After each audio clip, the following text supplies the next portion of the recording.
Hello. Welcome back, everybody. Please take a seat.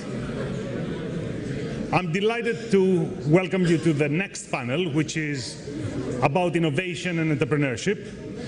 I think we can all agree that finance is very, very important for growth, and I think we can all agree that growth comes from innovation and entrepreneurship.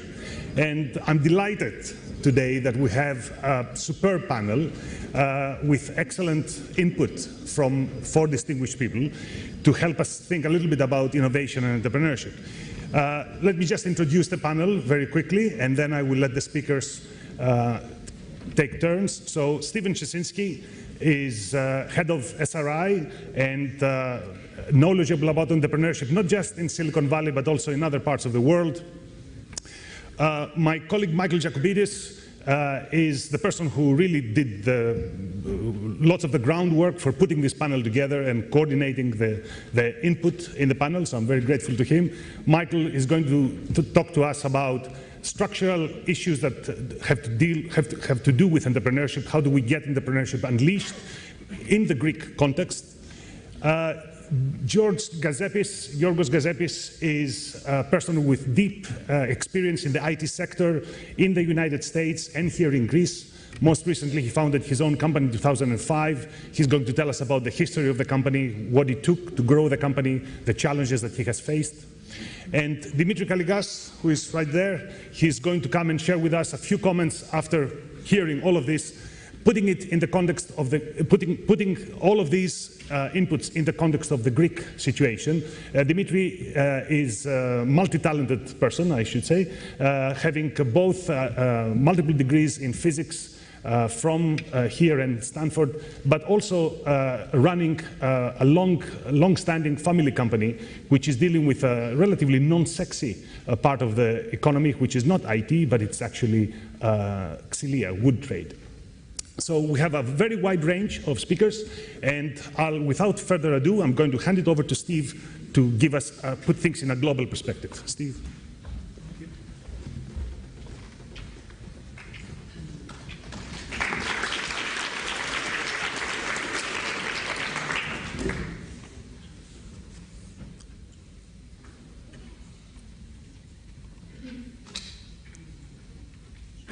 Well, thanks very much, Yorgos. And good evening to all of you. My job is to sort of kick off this very lively topic, which we expect to be in the area of innovation and entrepreneurship. I do want to thank, of course, the London Business School and the Stanford Club of Greece, Parnos and Christos for inviting me here. I come as well from Silicon Valley. I'm not as familiar with Greece. Maybe that gives me a pair of fresh eyes to be able to make some comments. We shall see what you think. But for the next 15 minutes, I'll discuss a number of things that I think are important for maybe all of you and for this panel in particular to be able to discuss as we go through this interesting topic. Okay. All right, so I've put this together from various other lectures and speeches that I've been making. I've been on the road quite a bit in Stockholm and in Poland and Krakow and also in Warsaw. I was in Copenhagen, Hong Kong, and lots of different places that are interested in entrepreneurship, driving growth, GDP growth, and of course driving job growth in these countries. So a brief backgrounder about SRI. I'll be just explaining very briefly about what we do. Then I'll move into a few comments about what we think we've been in for some time, and we will be in for a while longer, called the innovation economy. The bulk of my presentation will be about the research that we've been doing at Stanford and the experience that we've had in the field in over about 30 countries actively from SRI and research from over 1,000 entrepreneurs that we've interviewed around this topic that makes entrepreneurial ecosystems special, and then some closing remarks. So for those of you who don't know, SRI used to stand for Stanford Research Institute. It was founded about 70 years ago by Stanford University, spun off from Stanford as its own not-for-profit, independent company. We say we're not for profit. I also say we're not for loss. For us to stay in business okay, you're all awake, so that's good news, at least most of you. For us to stay in business, we're going to have to continue to grow our company. And while it's nice to have a mission that is set up to do good for society and good, make people healthier, safer, more productive, we still need to earn a living, and we compete in Silicon Valley against the best startups, even the best traditional companies now, the Facebooks of the world, for talent. So we have to pay them accordingly, and of course, we have to charge accordingly. We have about 2,000 staff members, many with PhDs, master's degrees, and so forth, wide variety of things that we're involved in. Over $500 million in top-line contract revenue on research and development projects and so forth. But one of the things I did want to point out is that we have spun off many companies over the years, 60-plus companies, and now we're even accelerating that to about 5 to 8 new companies per year. While you may not know of SRI as a household name, I'm sure you probably use some of SRI's innovations every day. The computer mouse was actually invented at SRI well over 40 years ago. Siri, the platform technology that now is in the iPhone, was initially invented at SRI. It was spun out as a startup. Steve Jobs discovered it before he untimely passed away. He offered to buy the company, and when the company's management refused, we were pretty significant shareholders. He insisted and insisted and insisted, and finally won the hearts and attention of the management team over, and they became part of Apple Computer. But there have been many other innovations over the years that we have been fortunate to be part of. The first internet connection was to SRI. High-definition TV, so if you like to watch football, soccer, or basketball, or movies on TV, the background technology was discovered at SRI. The first cure for malaria, drugs for cancer, and other infectious diseases. Even, believe it or not, we helped Walt Disney himself discover Anaheim as the first location for Disneyland. So another kind of joke that we have is that we do everything from the computer mouse to Mickey Mouse and things in between. Last couple of slides on, and by the way, if anyone wants copies of these slides, I'm going to run through them pretty rapidly in order to stay within my time limitations, and I have other backup slides as well. If you want a copy of these, happy to send those along to you. It's Stephen.Ciesinski@sri.com, or you could talk to Christos or one of the organizers, and of course I'll get those off to you. But a couple of innovations that have been coming out recently, one in combination with Yamaha, who obviously makes motorcycles. We worked with Yamaha on putting what is called a Moto Bot, an autonomous robot, on top of a standard Yamaha motorcycle. I'd love to be able to show you a YouTube video of this, but all you need to do is go to YouTube and hit SRI and Yamaha, and you'll be able to see it. It's kind of fascinating in that it's not remote controlled. It actually, the robot is actually driving this motorcycle at 40, 50 miles per hour. Now, what's more fascinating is by the end of this year or so, this Moto Bot will be racing the fastest motorcyclists in the world around a track, autonomously. Why are we doing that? Well, on the one hand, it's fun, it's challenging. On the other hand, we're going to be learning an awful lot due to this experience and packing a lot of that technology into Yamaha's original stock motorcycle to make motorcyclists have a safer experience. And since their target market is the older generation who do not have the reflexes of a 19-year-old, even though when they got on a bike, they think they have the reflexes of a 19-year-old, it's going to be an amazing experience for them. Another innovation that we came out with as a standalone new venture, funded by some incredible venture capitalists, is this company called Superflex, which is in this new category of wearable robotics. It's special material, low-cost batteries, long-lasting batteries, very low, excellent physical capabilities to allow the elderly who tend to shuffle, to actually allow them to lift their legs so that they don't trip on sidewalks that might be broken or cracked. It's for kids who have disabilities like muscular dystrophy and so on. And it's for people like us who are going to go through ACL surgeries or shoulder surgeries and so forth, and who want to rehab as quickly as possible, also for professional athletes. So expect to hear more about this company as well. So that's just a few kind of tidbits about SRI, but it's a good lead-in into what I call the innovation economy.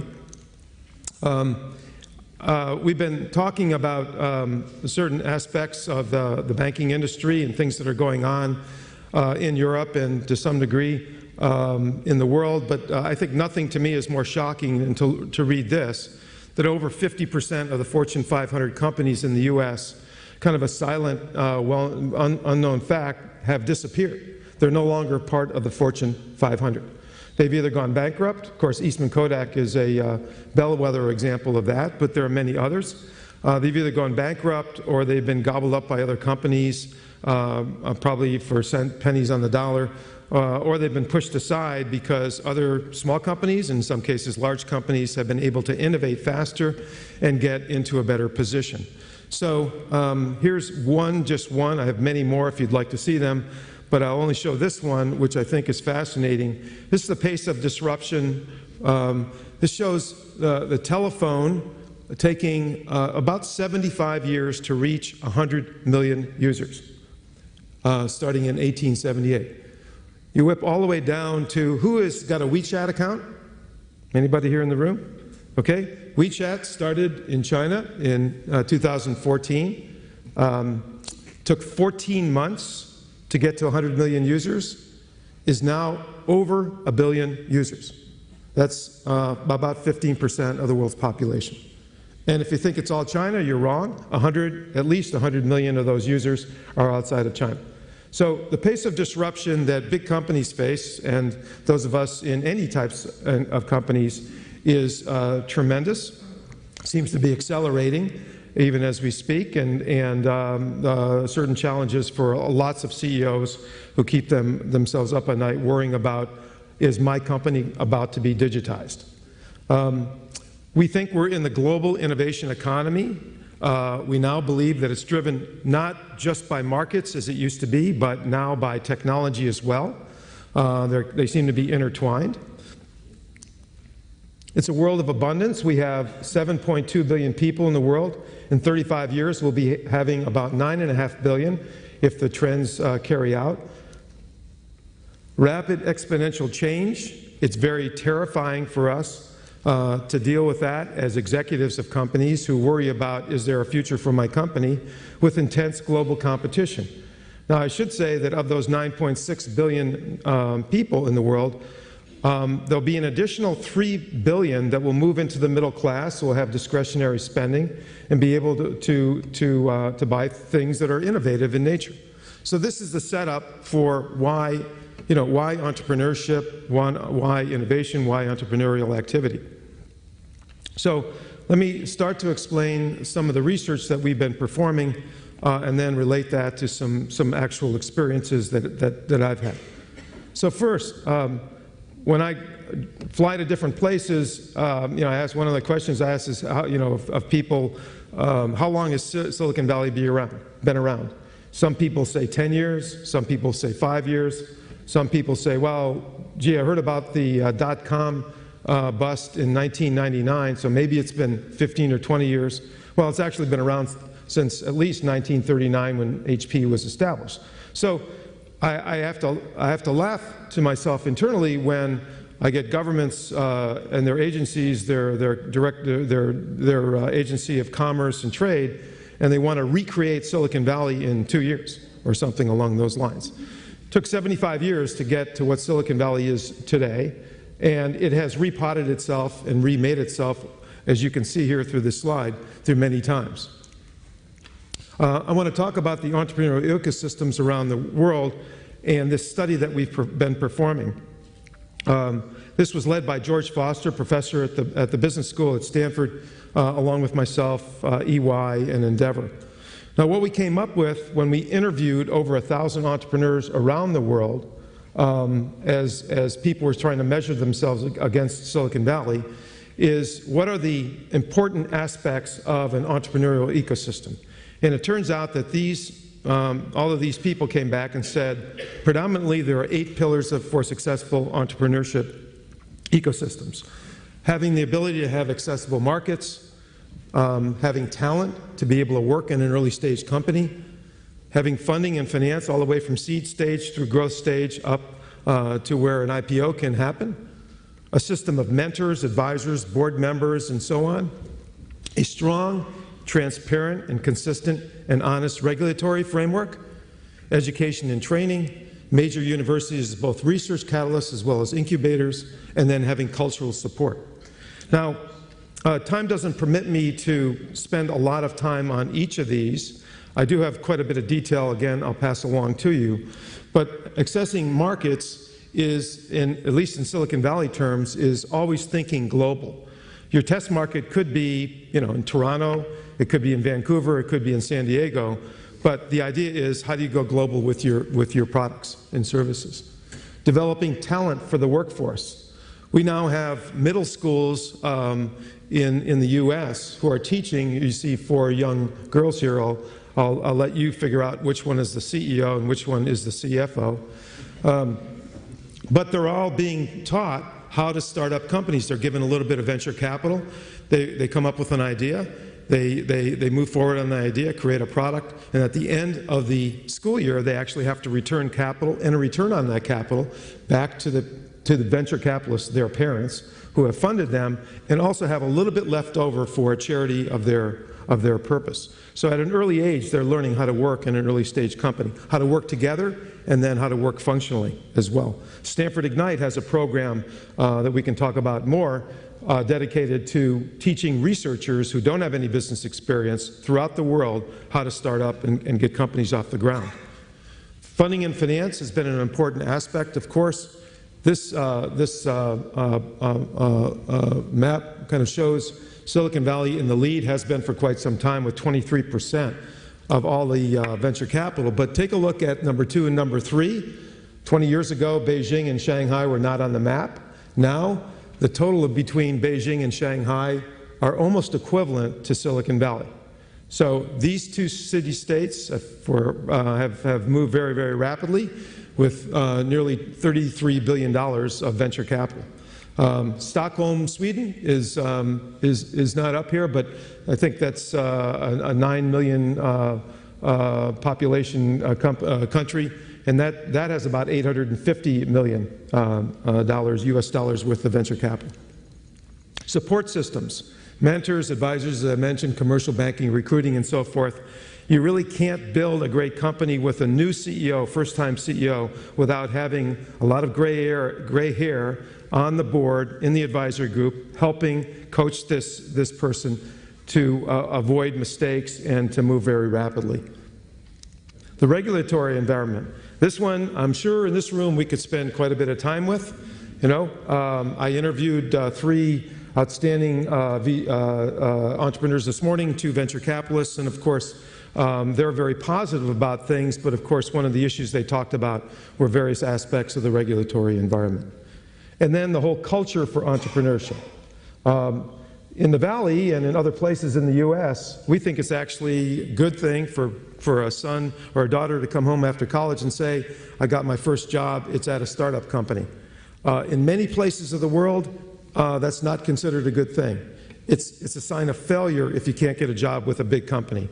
You just saw my slide on the Fortune 500 companies. So, in summary, they've asked me to talk about just quickly maybe a few situations that are doing interesting things to promote entrepreneurship and innovation.